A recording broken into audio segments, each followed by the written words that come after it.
Everyone, welcome to my channel. आज मैं लेकर आ गई हूँ नागिन 7 का अपडेट लेकर। तो हम आज शुरू में ही देखते हैं कि वो सपेरा किसी भी तरीके से आहाना को उसी कमरे में बंद कर देता है एक राख डालकर, ताकि वो कमरे से ना निकल पाए और वो परमीत पगेरा को बुला के लाए नागिन दिखाने के लिए। तो वो जैसे ही परमीत पगेरा के रूम से गुजरता है तो उसको सुनाई देता है कि वो लोग आहाना से शादी करवा रहे हैं नागमणि के लिए। तो अब सपेरा के दिमाग में आइडिया आता है कि अगर मैं इस नागिन को अपने साथ ले गया तो नागिन भी मेरी और नागमणि भी मेरी। तो वो अब कुछ नहीं बताता है परमीत पगेरा को कि आहाना ही नागिन है। और फिर सपेरा उस नागिन को बीन के जरिए लेकर चला जाता है हिमालय में। और फिर आहाना उधर कुछ नहीं कर पाती है क्योंकि उसकी शक्तियां खत्म हो जाती है। हिमालय बर्फीली इलाका है और वहां नागिनों की खून ठंडी पड़ जाती है, तो वो कुछ नहीं कर पा रही थी। अचानक से उसके अंदर एक शक्ति आती है और वो फिर से जाग उठती है और उस सपेरा पर हमला करते हैं। ठीक तभी वो सपेरा यति को बुलाते हैं ताकि यति आके इस नागिन को मार डाले, लेकिन यति भी नहीं मार पाता है और आहाना यति को भी मार देता है। और उसके बाद सपेरा का नंबर आता है, उसको भी मार देता है और इसी के साथ नागिन अपनी तीसरे कातिल को भी मार देता है। और फिर वहां से नागिन चली जाती है शादी के लिए।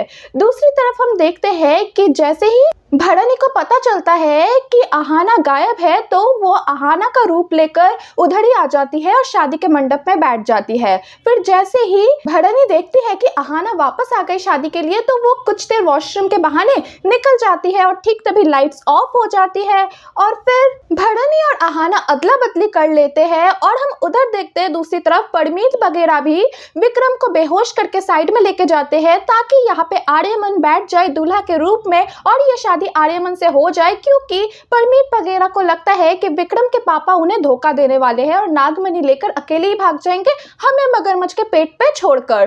तो वो अब सोचता है कि कुछ अलग किया जाए, तो वो विक्रम को बेहोश करके ऊपर लेके चला जाता है ताकि आहाना की शादी आर्यमन से हो, ना कि विक्रम से। और फिर आहाना आ जाती है, शादी के मंडप में बैठ जाती है और इसी के साथ आहाना और आर्यमन की हो जाती है ये शादी पूरी। और फिर जब वो सेहरा हटाता है तो सब लोग देखते हैं कि आर्यमन है विक्रम की जगह और बाकी सब काफी ज्यादा शॉक हो जाते हैं। और तभी आहाना मन ही मन सोचती है कि वो तो यही सब चाहती थी कि आर्यमन उससे शादी करने के लिए आए, अपने पापा के साथ, मतलब भड़नी के साथ जाने ही वाली होती है। लेकिन परमीत पगेरा आहाना को मनाती है कि अब तो शादी हो गई है ना और यहाँ शादी होती है तो उसको तोड़ा नहीं जाता, तो उसको रुक जाने के लिए कहते हैं। लेकिन आहाना ड्रामा करती है। फिर आर्यमन आहाना को साइड में लेके जाके कहते हैं कि तुम्हें ये शादी बिजनेस के लिए करना था, तो तुम्हें अभी प्रॉब्लम क्या है। फिर आहाना उधर जाके फिर से पलटी मारती है और कहती है कि ठीक है, मैं अभी शादी को मान लूंगी और आप अभी जा सकते हैं। तो भड़नी वहां से चली जाती है और आहाना उधर ही रुक जाती है। और परमीत पगेरा के फोन में फिर मैसेज आता है और मैसेज आता है एरुल का। वो उन्हें चंगिस्तान वापस बुला लेते हैं। फिर वो तीनों जहाज में चढ़ के चंगिस्तान के लिए निकल जाते हैं। और उधर हम देखते हैं आर्यमन पहुंच जाता है राधिका के घर के बाहर नशे के हालत में और वो चल ही रहा होता है। सामने से गाड़ी आके आर्यमन को धक्का ही देने वाला होता है, उससे पहले ही आहाना आके आर्यमन को बचा लेता है। और फिर आहाना उसको अपने घर में लेके जाते हैं और फिर आहाना आर्यमन को लटा देती है और फिर मन ही मन सोचती है कि वो आर्यमन को किसी और के हाथों में मरने नहीं देगी, वो अपने हाथों से उसको खत्म करेगी। और इसी के साथ हो जाता है आज का अपडेट खत्म। तो क्या लगता है कि आहाना सच में आर्यमन को मार देगी और आर्यमन क्या सच में पूर्वी का हत्यारा है? क्या लगता है आपको? कमेंट में लिख के जरूर बताइएगा। फिर मिलेंगे एक नए अपडेट के साथ। Bye bye.